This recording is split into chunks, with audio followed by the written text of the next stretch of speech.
Bienvenidos a la revisión de la Agenda Económica PM de este miércoles acá en CNN Chile. En esta ocasión no dice Agenda Económica Primarias. Esto fue porque este miércoles debía estar con nosotros el candidato Jaime Mulet. Sin embargo, por un error de coordinación, tanto de nosotros como del comando del diputado, no pudo estar acá. Por lo tanto, esperamos contar con él próximamente, ojalá antes de las primarias. Sin embargo, el primer tema que vamos a desarrollar tiene que ver con las primarias, porque ayer acá en Agenda Económica, Janet Jara propuso que el salario vital, es decir, el salario mínimo, llegue en su eventual gobierno a 750.000 pesos. Recibió apoyos y también bastantes críticas, tal como lo muestra Natalia Muñoz. Una propuesta suya entonces que se llegue, me imagino, al final de su periodo a 750.000 pesos al como salario vital.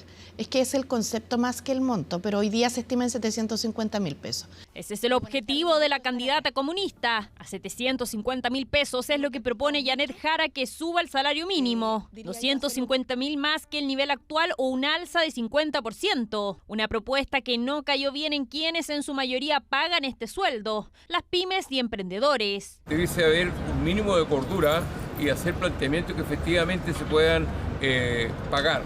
Hoy día las pymes ya están complicadas con el alza que ha tenido el sueldo mínimo, que todavía no se acuerda y va a haber que pagarlo en forma retroactiva, cosa extraña en las leyes, pero un sueldo mínimo vital de 750.000 pesos es simplemente impagable. Es absolutamente inalcanzable para las pymes, pero también nos parece una propuesta muy irresponsable, toda vez que no se evalúa cuántas pymes pueden quebrar y cuántas familias pueden perder sus puestos de trabajo y quedar en la calle. Impagable fue la calificación de las pymes, mientras que la exministra del Trabajo propone una reforma que regula la concentración económica del país, con el fin de que las pequeñas empresas tengan una mayor participación en el mercado. Además de gradualidad, que es como se impulsó el alza histórica del salario mínimo en este gobierno, y el subsidio que se aplicó, que ha sido bastante oneroso para el Estado, en realidad lo que uno debería poner en perspectiva es que para que las pymes paguen mejor, aquí lo que se requiere es que tengan mejores ingresos. Entonces son medidas que se contrapesan una con otra.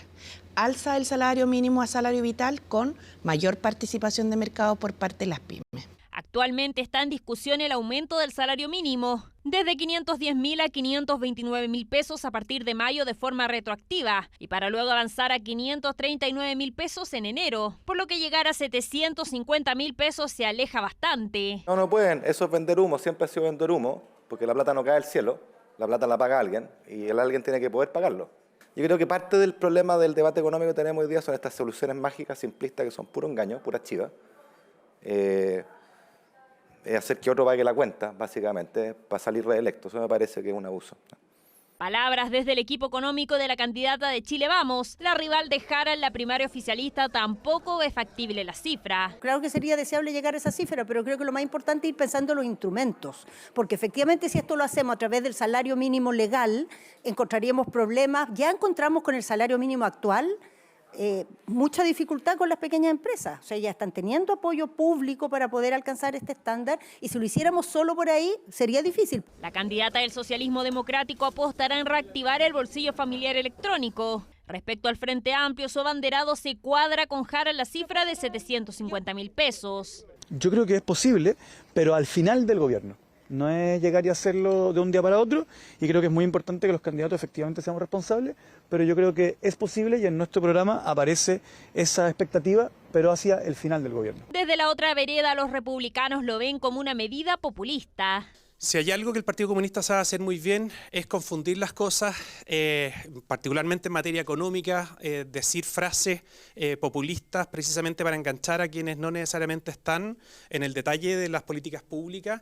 Y evidentemente en materia, digamos, de salario mínimo, lo que se está discutiendo no es cuánto es el mínimo que una familia necesita para vivir, sino cuánto es el máximo que una empresa chica puede pagar. Discusión abierta de cara a las presidenciales. Por ahora el salario mínimo se discute en el Congreso, para llegar a 539.000 pesos a principios del próximo año. Esta mañana, en un encuentro organizado por ICARE, Evelyn Matei y Carolina Toa discutieron por la reducción de la permisología. Veamos parte del cruce de opiniones de ambas candidatas. sea, en Consejo de Monumentos, que también Evelyn dice, no sirve nada el proyecto, así no avanzamos nada. El proyecto resuelve varias cosas.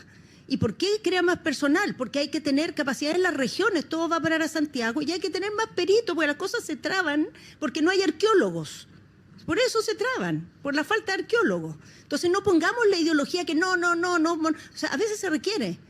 Hagámoslo inteligentemente, no contratemos desbandadamente, pero a veces sí es necesario tener capacidades profesionales y cuando no las hay, se paga caro.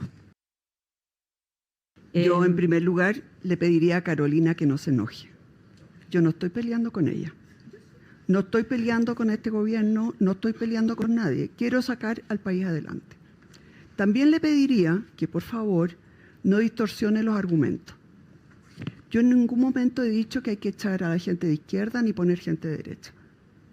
Hay gente de izquierda que ha hecho muy bien su trabajo. Y lo que tenemos que tratar de hacer es no caricaturizar lo que dice el otro. Porque Carolina una y otra vez caricaturiza lo que yo he dicho y después le pega la caricatura que ella misma construyó. Antes de cambiar de tema, les cuento que retomamos la agenda económica especial primarias este jueves. Estará con nosotros Sebastián García, que es el asesor económico del candidato del Frente Amplio, Gonzalo Vinter. Cambiamos de tema porque sigue la incertidumbre en el sector agrícola por los aranceles en Estados Unidos, que recordemos es de 10% desde el 2 de abril. Si bien todavía no tienen una medición exacta en número, están, por ejemplo, buscando otros destinos para netear las eventuales pérdidas. Todo lo explica Pilar Gutiérrez. La guerra comercial tiene a los distintos sectores productivos del país atentos. Aunque Estados Unidos y China siguen avanzando en acuerdos para bajar tensiones, la incertidumbre continúa. Uno de los sectores que sigue de cerca lo que ocurre en torno a la materia es el agrícola. Han sido afectados la industria salmonera y de la fruta fresca de exportación, ¿no? Pero confiamos en que entre el ministro de Agricultura, el canciller, el ministro de Hacienda, más el mundo privado, esperamos que en las próximas reuniones nos vaya bien para derribar ese arancel. Tema del que se habló en el tradicional seminario de la Sociedad Nacional de Agricultura, donde los distintos sectores expusieron cómo va la temporada 2025 junto a las proyecciones y desafíos hacia adelante. Uno de ellos, los aranceles de 10% por parte de Estados Unidos a los que está sujeto Chile. El país tiene un gran consenso en que el intercambio ayuda a nuestra economía y eso lo vamos a fortalecer. Hoy día no solo dependemos de China, Estados Unidos y la Unión Europea. Ha pasado a ser muy importante también Japón, Corea del Sur, ya lo eran, pero hemos agregado México y Brasil, en que el intercambio y el comercio con ellos ha tenido un salto de 2 dígitos, en algunos casos, por ejemplo, con Brasil. Algo en que los distintos rubros también están trabajando. En el sector vitivinícola, las exportaciones en abril crecieron 6% tanto en volumen y como en valor respecto al mismo mes del año anterior. Sin embargo, los envíos hacia Estados Unidos cayeron 1% de enero a abril. El sector frutícola también registra cifras positivas, sobre todo en producción. El crecimiento que hemos tenido este año en volúmenes de fruta ha sido muy importante. Hoy día a la fecha vamos un 18% arriba de lo que era el año pasado. Al mismo tiempo estamos trabajando en calidad, cosa de crecer también en los valores exportados, lo cual a la fecha también lo estamos haciendo. Y respecto a los aranceles, bueno, estamos muy preocupados. Estamos muy preocupados porque, en definitiva, independiente de quién esté pagando el arancel, el 10%, la fruta tiene un mayor costo. En cuanto a los lácteos, el primer trimestre la producción de leche subió 6,5%. Desde la Federación Nacional de Productores estiman que el año puede crecer en torno a 4%. Las exportaciones en valor también han aumentado. Entre enero y mayo subieron 32%, según cifras de la ODEPA. Los importadores norteamericanos, que son nuestro mayor mercado, se han estoqueado frente al riesgo de los aranceles. O sea, se nos pueden venir meses más difíciles, sobre todo para leche condensada, que es un producto que sale de la ciudad de Los Ángeles, donde hay una planta, y ahí podrían haber efectos regionales. Las exportaciones que sí cayeron fueron las de salmones. Según los datos del Consejo del Salmón, el primer trimestre los envíos disminuyeron 2,8%. Estos resultados son previos a la instalación de aranceles por parte de Estados Unidos, medida de la que quedó exenta la madera. Entre enero y abril las exportaciones chilenas forestales subieron un 6%. Ya, por lo tanto, eso nos tiene contentos. Ahora, como a todos los sectores exportadores, está esta incertidumbre de qué es lo que va a pasar finalmente con Estados Unidos, y pueden haber ajustes nuevos del ordenamiento comercial a nivel mundial que incluso podrían generar oportunidades para el sector forestal, sobre todo cuando se visualiza el potencial consumo interno en grandes potencias. Los salmoneros celebramos este reciente acuerdo comercial celebrado entre Estados Unidos y China, donde de alguna forma se empiezan a normalizar las relaciones comerciales mundiales. Seguimos trabajando junto con nuestro gobierno para poder llegar en negociaciones con Estados Unidos a arancel cero. Con todo, el primer trimestre el PIB silvoagropecuario creció 5,2% anual. El dato es anterior a los anuncios de aranceles de Donald Trump. A la hora de proyectar cómo seguirán hacia adelante, los sectores agrícolas coinciden que es muy difícil hacerlo, ya que la incertidumbre todavía se mantiene elevada. Hacemos la pausa y ya volvemos con más Agenda Económica.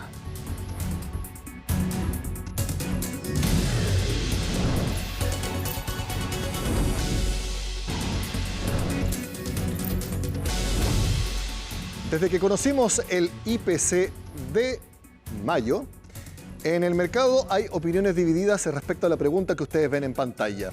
¿El Banco Central podría bajar la tasa de interés la próxima semana? Todos los argumentos los vemos en el siguiente informe. El IPC de 0,2% en mayo estuvo en línea con las expectativas del mercado. Esa confirmación y sobre todo que la inflación anual bajó a 4,4% llevó a que entre los expertos empezara a resonar la posibilidad de que el Banco Central retome la baja en la tasa de interés la próxima semana. Todo esto confirma una trayectoria inflacionaria más favorable que la anticipada por el Banco Central en su último informe. Así mantenemos nuestra visión de que la inflación cerrará el año en 3,7%. Por otra parte, el alza de la actividad respondió mayormente a factores de oferta y no ha generado presiones significativas sobre los precios. En este contexto, estimamos que el Banco Central retomará los recortes de tasa en su reunión de junio. Y es que en los últimos meses la inflación se ha ido moderando levemente, por lo que el ente emisor podría tener más espacio para realizar recortes. Eso, sumado a las perspectivas de un menor crecimiento a nivel mundial por los efectos de la guerra comercial, podría adelantar para este 17 de junio la decisión que el mercado esperaba que ocurriera el segundo semestre. Un recorte de tasas en la próxima reunión no se puede descartar.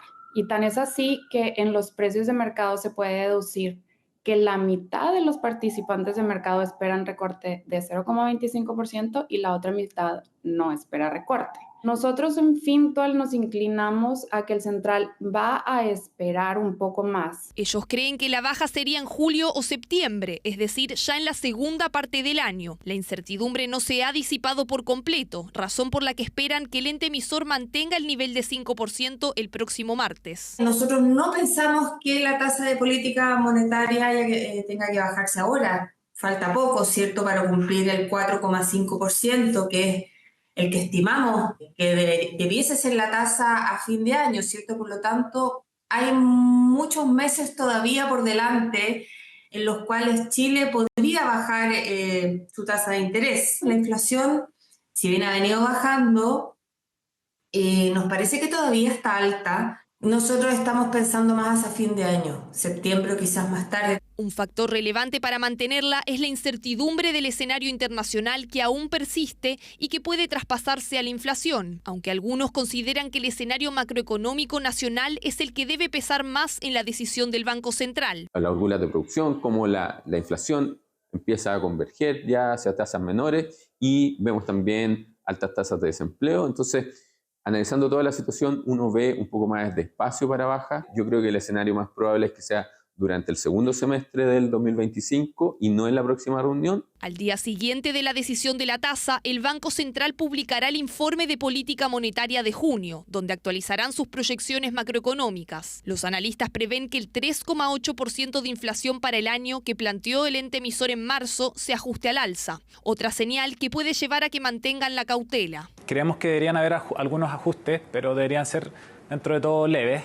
El rango de crecimiento puede eventualmente ser un poco más alto, 0,25% más. Y por el lado de la inflación, acercarse más al 4% para fines de este año la inflación sin elementos volátiles más cercana a 3% para fines de este año. Aunque no hay un consenso, la mayoría espera que los recortes sean a partir de julio. Y es que la próxima semana, también al día siguiente de la reunión del Banco Central, la Reserva Federal decidirá sobre la tasa de Estados Unidos. Otra razón por la que el ente emisor chileno podría esperar un poco más antes de retomar las bajas.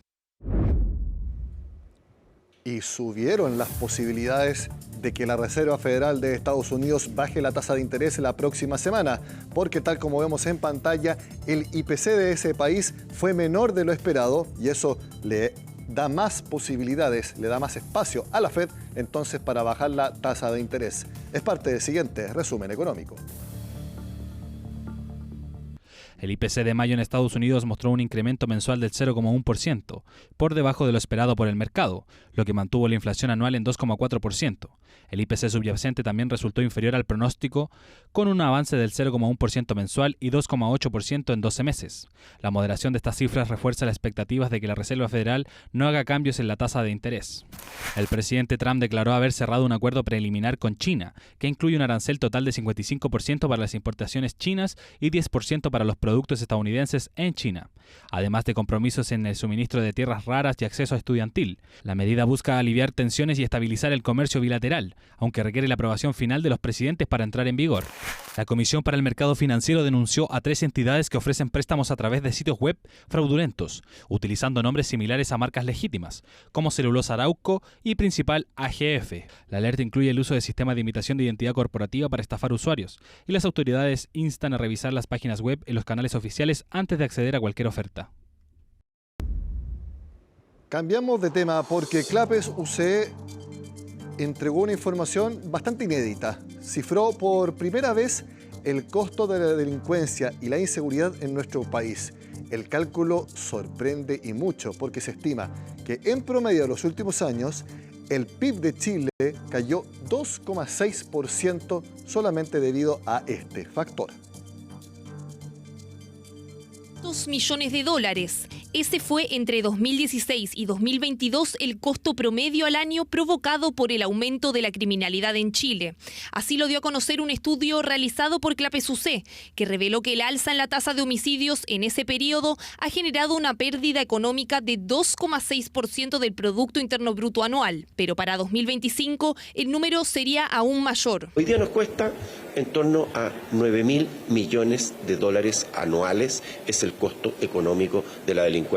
Tema enorme de costo en vidas humanas, pero lo que nosotros queremos en vidas humanas, en bienestar de las personas, pero también queremos llamar la atención de lo que significa el costo para nuestra economía. Aquí se están gastando recursos públicos, esto se está transformando también en un tremendo impuesto al desarrollo económico de nuestro país. Un tema clave que es un lastre en el intento de salir de los niveles de crecimiento del 2% de la última década. El estudio mide cómo la inseguridad es un desincentivo a la inversión y aumenta los costos operativos. Así, el presupuesto de orden público y seguridad ha aumentado 15% en los últimos 4 años. Pero considerando impactos indirectos, el costo es más elevado. Chile es de los países que tiene el índice de temor más alto del mundo, que no se compadece con su índice de victimización, y eso tiene una consecuencia, porque cambia prácticas, cambia conductas. Cuando el comercio está abierto, las personas circulan, hay iluminación, hay condiciones para que exista seguridad en esos entornos, en el fondo.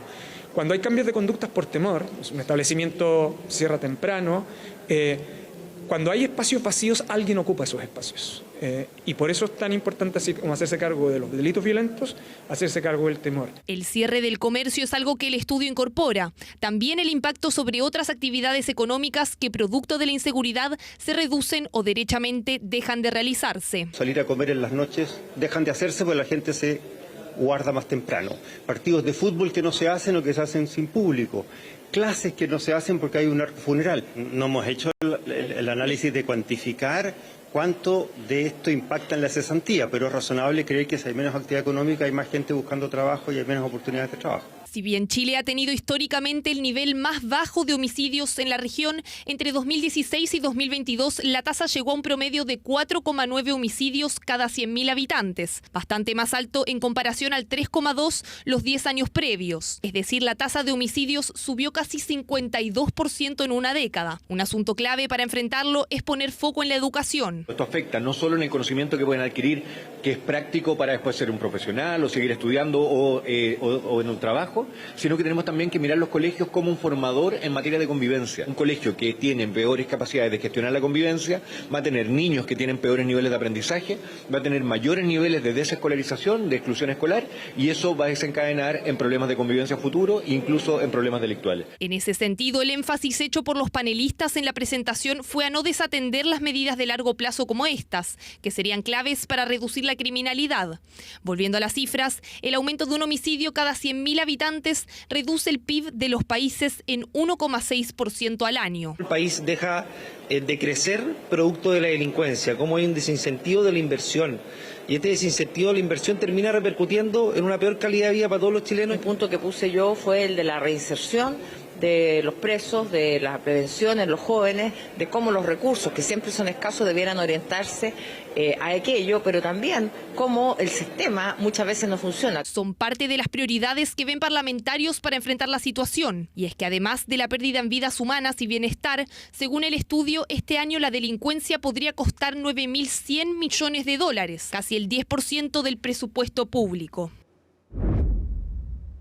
Solamente un dato para nuevamente graficar ese indicador. 2,6% del PIB es lo que creció Chile durante 2024. Así de fuerte es el impacto de la delincuencia, en este caso en la economía, pero lo sentimos más todos nosotros cada jornada. Lo siguiente es una buena instancia para personas que estén con sobreendeudamiento. Se trata de una plataforma llamada Chile al Día, que como vemos da alternativas para quienes estén en un aprieto económico. Agrupamos instituciones financieras, bancarias y no bancarias que están ofreciendo, que tienen ofertas para varios millones de chilenos para mejorar, para poder regularizar su situación de deuda con ellos. La recomendación es que cada uno que sepa que se encuentra en una situación de moroso, sobreendeudado, entre a la página www.chilealdía.org y con su RUT pueda ver, en función de sus características personales de deuda y de su relación con la institución financiera, bancaria o no bancaria, donde tiene la deuda, puede ser banco, puede ser caja de compensación, puede ser el retail, y pueda ver qué le están ofreciendo. No, la solución no es la misma para alguien que está moroso, claro, para alguien que está sobreendeudado, para alguien que está castigado. De esta forma termina la agenda económica PM de este miércoles. Sigan acá en CNN Chile.